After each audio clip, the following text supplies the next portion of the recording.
probably figure it out via triangulation. But what I wanted to talk about was, I obviously don't go out with many people, but when I was in my sort of teenage years, I tried to do that. I'm like, oh, I want to try and fit in and make friends. It'd be so cool. And so, let's say we went somewhere, then there's this period in between sort of dessert or lunch or some action that's occurring, where then people would just behave in a way that it was a pattern I couldn't predict.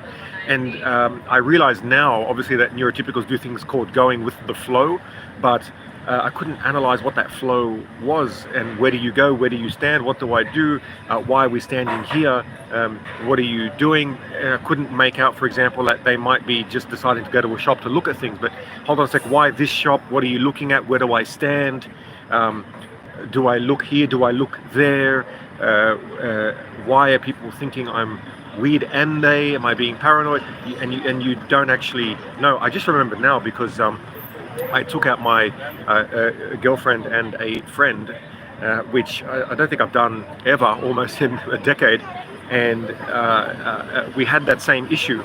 And now I was able to ask my girlfriend, what do I do now? And she said, okay, stand here and look at these things, because what's happening is that the other person is getting things for her friends, and she's comfortable around you enough to allow you to let her go and do that without her having to explain it to you.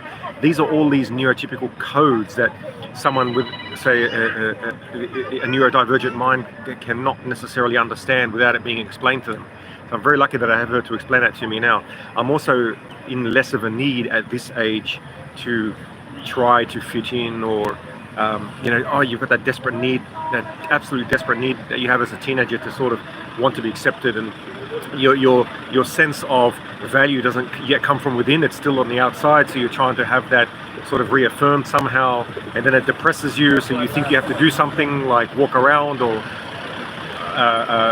the noise can sometimes drive you crazy, and then you don't realize that it's the noise, because no one else seems to be going crazy, so then you think you're crazy.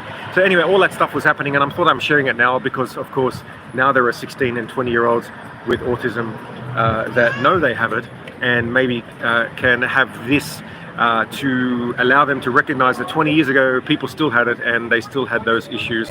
So deal with it. Hello, pleasure to see you guys. That's all I had to say at the moment, so I'm gonna let you all go, and that's about it really. Talk to you next time. Take life one smack at a time, and before you know it, you'll reach middle age.